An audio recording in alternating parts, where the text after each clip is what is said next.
This December, the camera project was lucky enough to be invited to a sneak peek press event where Panasonic previewed the long-awaited GH5. We were able to sit down with Panasonic's Sean Robinson to discuss some of the standout features of the company's new flagship camera.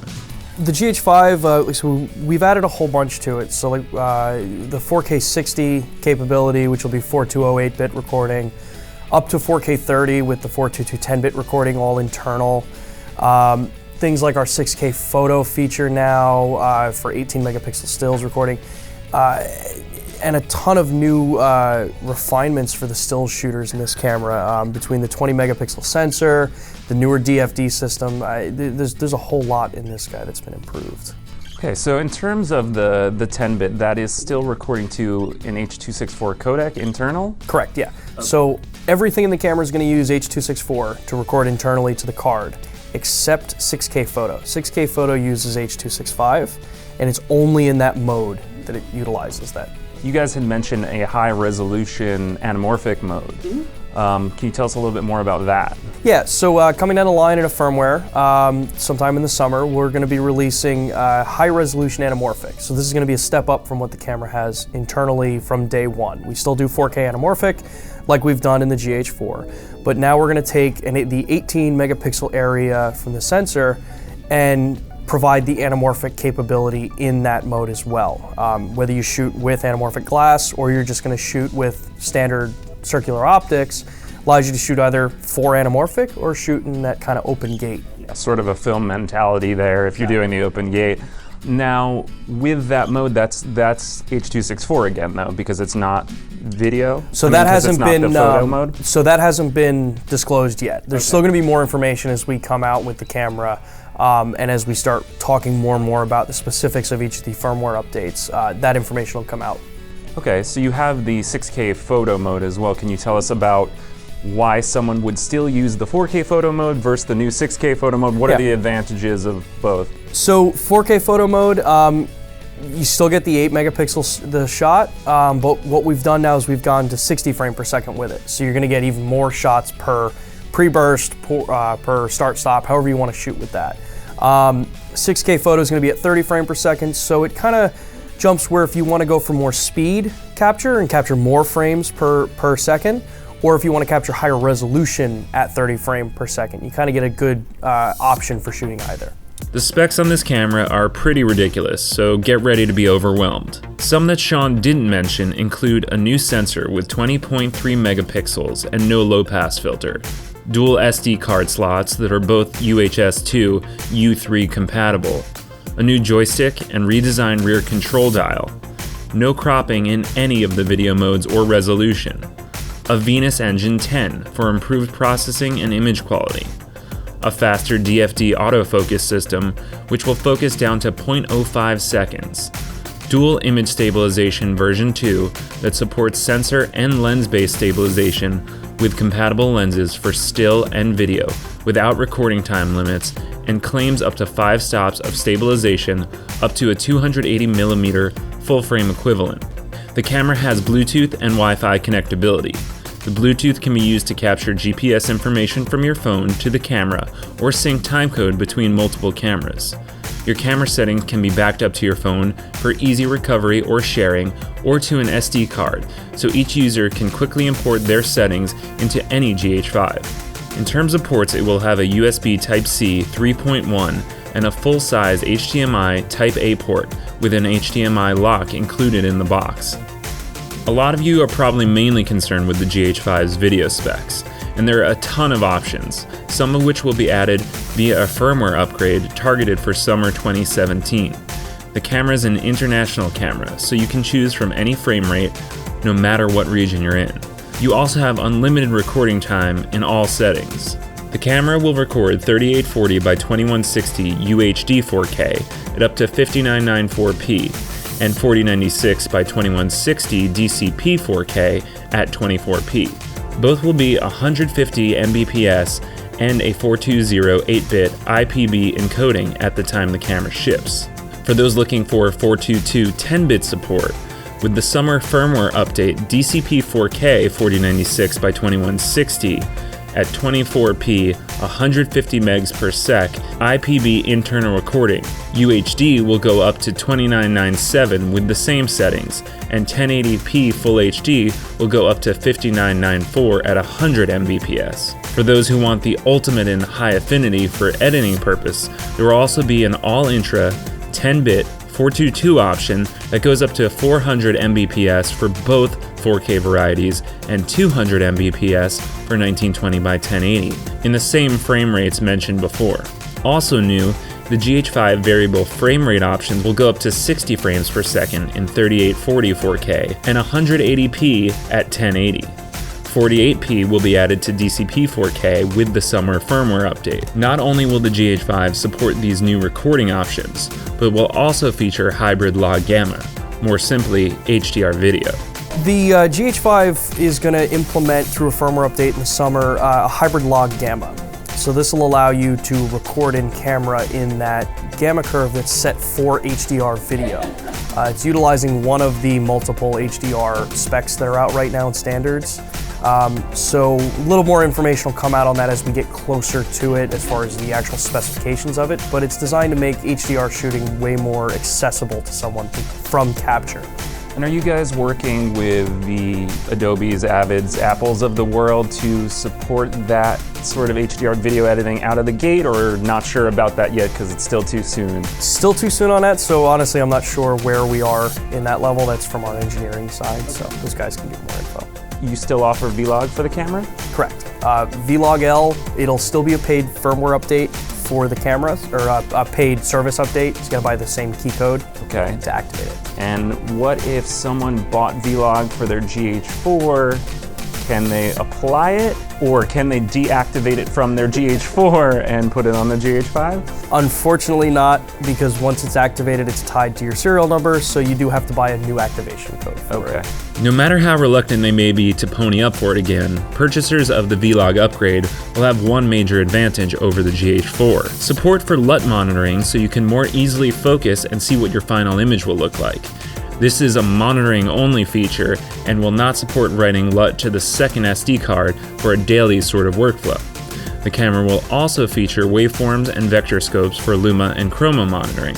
In addition to Vlog, the camera will also feature 709 light gamma with knee control, as well as the profiles already found on the GH4. Now, all of these features are appreciated, but one of the major complaints about the GH4 was the low light performance and noise handling. We asked Sean how Panasonic has responded to this complaint and what we can expect from the new camera.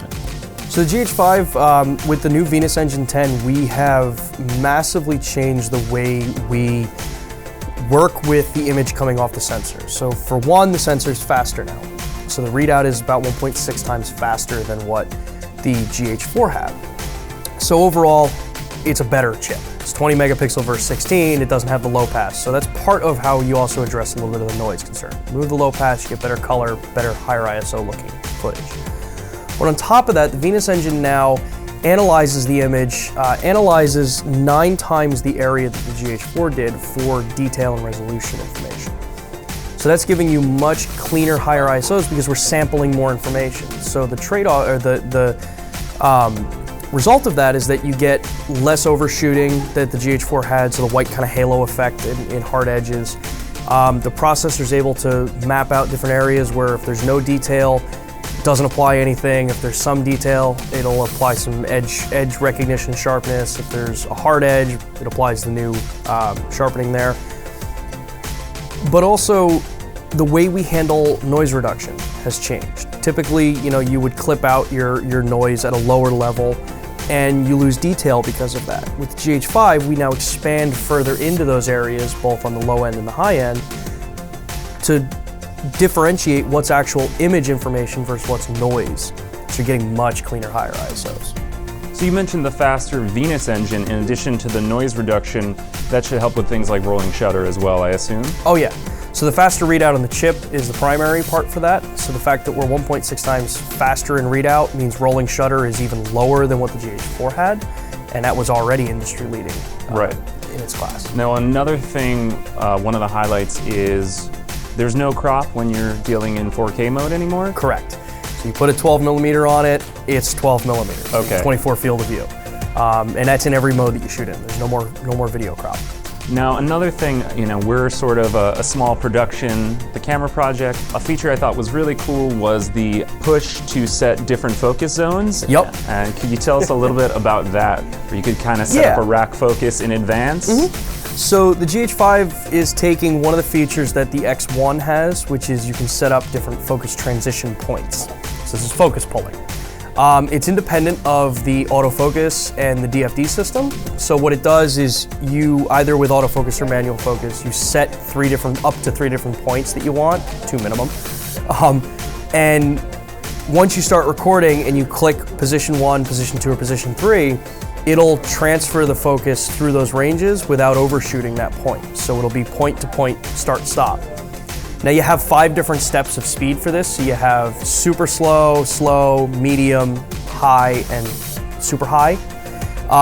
Super high is like point to point immediate focus transition. Slow is a very nice gradual slow transition through those points. It really allows you a lot of that kind of cool feature to do some dramatic focus pulls and not have to touch the camera or not have to have someone else sitting there as your focus puller. Yeah, that's great. Now, in terms of autofocus in general, it's been greatly improved. Can you tell us sort of about what makes it so much better? Yeah, so the GH5 with the new DFD system that we've got now reads tons more information coming from the image. So vector information, tracking information is coming, predictive where an item is going to move in those frames through the screen, analyzes all of this data, and every single frame at 480 frames per second is now registered in as a focus information. So that means that you get someone running full bore straight at you, and you're in continuous focus, the camera's gonna capture 9 frames per second in focus as it comes at you. Done some quick fun testing with it with my dog running at me, and the thing locks on every single shot and never lets go. And that works in video as well too. That's crazy. Yeah. In terms of focus points themselves, I know that's been greatly improved since the GH4 as well. Can you tell us about that? Yeah, so the GH4 and the typical Lumix cameras have always had 49 points of focus. GH5 now has implemented 225 points. Because of the increase in the focus points, that's why we've added the little joystick that some people have been very quick to point out on the back of the camera. It's for fine-tuned control over which specific points you want to grab. If you're creating groups, the toggle lets you grab those points and set them out. And you can still use the touch screen with your eye at the viewfinder as well if you prefer that. Okay. It's kind of the best of both worlds. Oh yeah, yeah. In addition to video-only features, they've made improvements to the still shooting experience as well. This camera will shoot 12 frames per second in single autofocus mode and 9 in continuous, with a raw buffer that should support 100 frames or more before filling up. So one thing that we always talk about in our camera reviews, a pet peeve that I've had with a bunch of camera brands, including Panasonic, has been a lack of the auto ISO implementation where the user can set a minimum shutter speed if, let's say, they're in aperture priority, for instance. Tell us about that. It seems like you guys have finally got on board with that setting. Just a little bit, yeah. So with the GH5, we've now revised our auto ISO implementation. You have auto ISO with exposure compensation capabilities now, both in stills and in video, in your full manual video, full manual stills. But yes, we have finally implemented minimum shutter speed from 1 second minimum shutter speed up to 1/8,000th second minimum shutter speed. And I think you mentioned you can use exposure compensation in manual mode as well? Mm-hmm. Yep. Okay. And is that a selectable option? So if you want to shut that off, can you? So basically, it'll, if you set your auto ISO and you just hit the exposure comp button, then it'll turn it on and allow you to change it. Otherwise, you just leave it down at 0. In addition to all the photo and video improvements, Panasonic has stepped up their game in terms of audio recording as well. For those people who are recording with external microphones, there's a new XLR microphone adapter that will support up to 2 inputs with phantom power.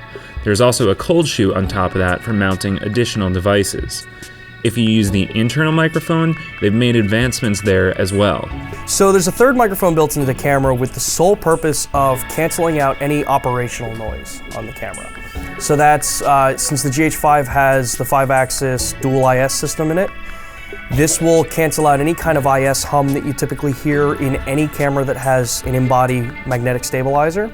So this will cancel that audio out, so you won't hear it on the internal mic. So it's kind of the same theory as like a noise-canceling headphone, right? Yeah, pretty similar to it, yeah. So the GH5 is going to ship in 2 options. You're going to have the body-only kit, which will be $19.99. Then you have the lens kit, which will be with the Leica 12-60 Vario Elmerit, which is a 2.8 to f4. That'll be $25.99. And availability should be in March and April. All right, well, I think that's all for our first look at the GH5. Really appreciate it. Thank you so much.